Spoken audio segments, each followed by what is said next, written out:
Shalom semua warga kerajaan. Pada minggu terakhir kita menutup tahun 2020. Saya ingatkan kita masih yaitu dalam satu tema tentang advancing. Karena itu saya mengulangi lagi ayat pokok kita. Seorang raja akan memerintah dalam kebenaran dan keadilan. Dan para pemimpin akan hidup di dalam keadilan itu. Sesuai dengan firman Tuhan. Saya percaya saudaraku, tidak ada lain raja itu cuma satu, yaitu Kristus, the Son of God, yang baru kita rayakan kelahirannya di bumi. Dan rencana Allah tidak pernah berubah.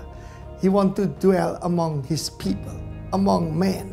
Mau tinggal dalam manusia. Kita akan masuk nanti kedatangan Kristus dan kerajaan 1000 tahun.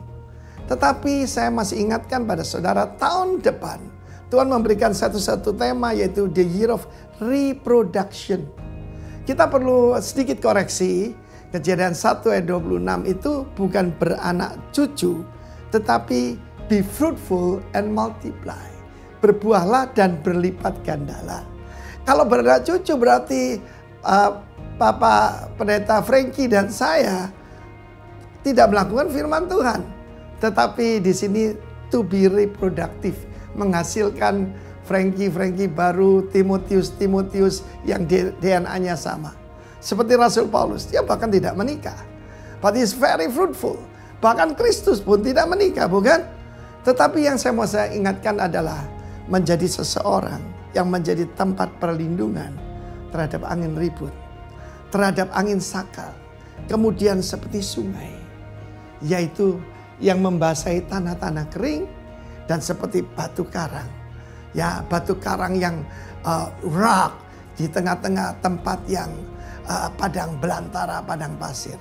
Artinya untuk menjadi berkat, saudara harus berada di epicentrum daripada gempa. Saudara harus berada di eye of the angin sakal itu. Dan saudara harus berada di tanah kering.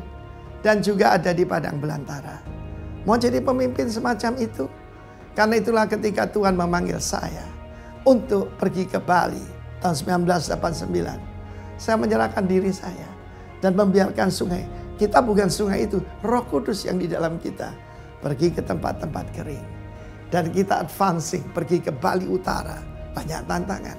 Pergi ke yaitu pulau berikutnya. Saya dipanggil menjadi island hopper.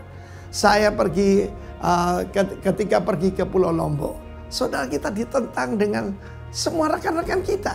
Dan saya masih ingat hari itu ketika pembimas Kristen waktu itu Pak Nyoman datang dengan wajah seperti ini. Saudara. Dia marah sekali karena dia dengar saya ngajarkan sesat dan mau bikin gereja palsu dan sebagainya.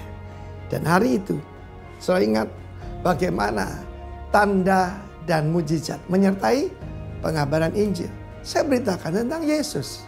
Dan di situ ada seorang ibu, ya, yang dalam keadaan lumpuh, ya. Dia sulit sekali berjalan pun sulit.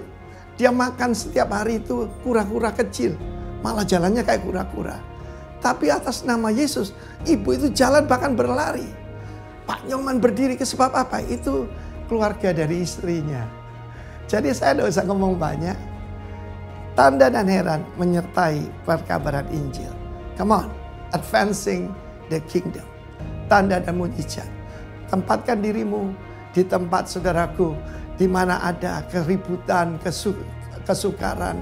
Dan saya masih ingat ketika tahun 2000 terjadi kerusuhan di Mataram, justru terjadi terobosan luar biasa.